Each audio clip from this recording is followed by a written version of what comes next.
ururka SSHO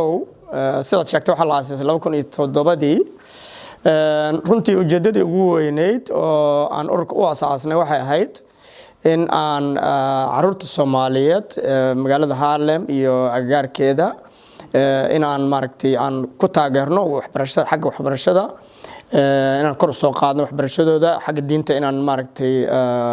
inaan barno caruurteena diintooda islaamka ah waxyaalaha ugu muhiimsan runtii anaga aan u aasaasnay markaas oo na taabanayay waxay ahayd maxaa la yiraahdaa arintaas bay ahayd maaragtay caruurta inaan waxbarashadooda kor u soo qaadno ilaahina waa nagu guuleeyay alxamdulillahi rabbil caalamiin dhowr iyo 10 sano ka bacdi caruurtii aan anagu dugsiga halkan ugu bilownay oo hadda jaamiciyeena oo maaragtay ayaa maaragtay magaalada jooga ilaaha mahad iskale taas ay ahayd wixii ugu weynaa oo aan u aasaasnay runtii warunta magaalada Harlem magaalooyinka ugu weynaa dadka Soomaalida ay markii ugu horeysay soo degeen bay ahayd warunta nasiib darro ma aanay suuro gelin annaga xilligaas wixii ka horeeyay in urur Soomaali ah oo maxaa la magaca Soomaalida hoowan magaalada laga hirgeliyo sababo jira awgeed kulay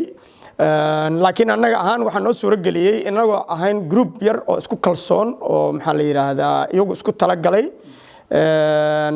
dad haday maxaa la yiraahdaa dadkii maaragtay bariga hore magaalada deganaa waxaan aragnay inay soo yaraadeen soo yaraashadas ka soo laakiin annaga in haysay duruufta ah iyo baahida maxaa la yiraahdaa anaan ka hadlay oo hore u soo sheegay annaga ahaan bayna haysay runtii groupkan aasaasay sidaas awgeed annaga ayaa isku tashanay dad badanna waan saas ugu soo raaceen marka wixii ugu muhiimsanaa waxay ahayd in anagu ahayn dad isku xiran oo maaragtay iskaashaday laakiin caqabadaha soo gudubtay caqabadii maadaama annaga dhexdeena caqabaduna ma dhaxoolin sidaas awgeed wixii soo raaci kara way soo raaceen alxamdulillah cid annaga caqabadaysana ma aanan arkin oo maaragtay runtii hadii aad isku kalsoon tahay shaqadaada ugu qabsatid maxaa la yiraahdaa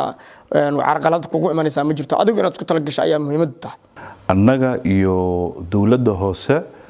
wada shaqayn ayaa naga dhaxeeyo marka waxaa jiray mashruuc yar oo la rabay in lagu tijaabiyo wadanka mashruuca wuxuu ahaa landlik mashruuc wadanka dhan la rabo in laga sameeyo marka waxaa loo doortay magaaladan Harlem in lagu tijaabiyo mashruucaasi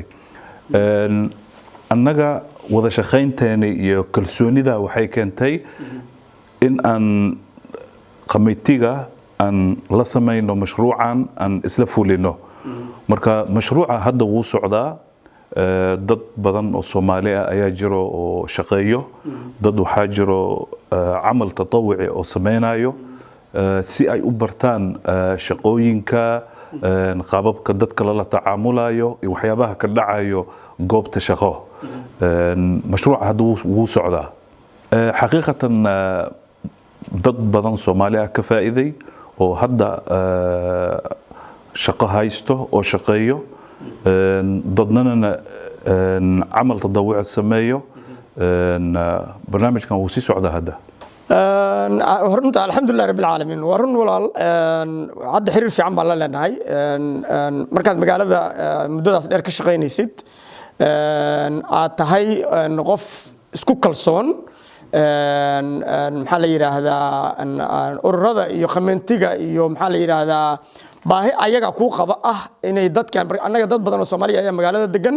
sidaas awgeed ururo badan baa waxay naga wareystaan oo weydiiyaan ama committee-ga laftiisa ahaato ama ururada kale ha ahaatee dhibaatooyinka dadka Soomaalida haysta annaguna markii ay dhibaato Soomaalida haysato sidaas kale ayaan ula xiriirnaa committee-ga taas waxay noo fududeysay inaan maaragtay isdhexgal sameynay committee-ga dadka ururada kale oo iska warqab aan yeelano ay noo suuro gelisay sidaas ay ku dhacday inaan marka wada shaqayn fiican yeelano sidaas ay ku dhacday inaan maxaa la yiraahdaa dad badan aan wada shaqayn la sameeyno maxaa la yiraahdaa marka arintaas waa arin macnaha runtii aan hore ka bilaabanin laakiin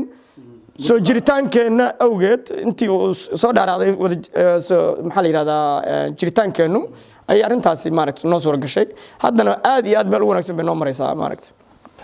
xaqiiqatan ururkan waa la aasaasay waxaa la yiraahdaa Harlem Verbinderis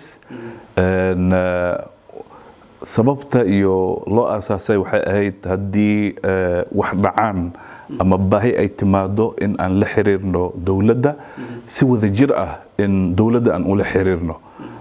arintan meel fiican ay maraysaa xarunna waxa uu ah meesha hadda aan joogno xafiisyana way ka furanayaan meeshan ururada way badan yihiin waxaa ku jiro Hollandees taa waa ku jiro ururo Hollandees ah Moroccaanta ka mid ah Turkida ka mid ah dhowr ururay ka kooban yihiin waxyaabaha keena waxaa ka mid ah wadankan sidaa ogtahay markii oo lisku xiran yahay hal urur kaligiisa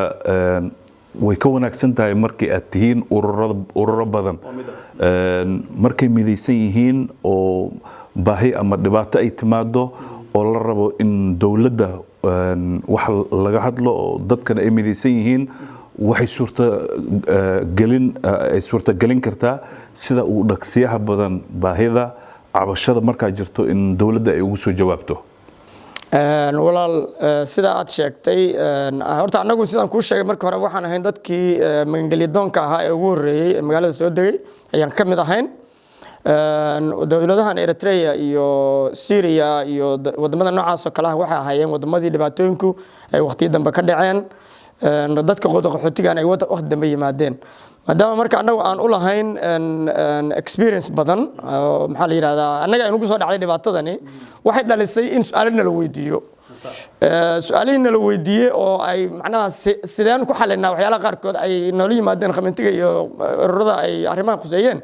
waxay dhalisay in aan wada shaqayn fiican naga dhaxayso runtii waxay dhalisay in aan ka caawinay anaga oo waan idka caawin karnaa arrimahaas jawaabtadan siinay runtii in dadka waliba khaasatan dadka Eritreanka aan siinay maxaa la yiraahdaa tababar aad u tiro badan labadii sano la soo dhaafay dadka Eritreanka aan anagu training ka siinay waxa arkaysaa maanta dadka magaalada ugu shaqada badan yihiin oo Soomaalida 20 sano deganeed xitaa ay ka shaqo badan yihiin maaragtay xagga statistics marka la eego in ay Eritreanku ay noqdeen dad maxaa la yiraahdaa wixii anagu aan u sheegnay oo ay trainingada yar naga qaateen in ay runtii ay ku shaqo galeen ba arkaysaa hadda marka arintaas ayaa maaragtay suuro gelisay ama sabab u ahayd in qameetu ay anaga na weydiiyaan experience aan u lahayn ama erfarinka aan u lahayn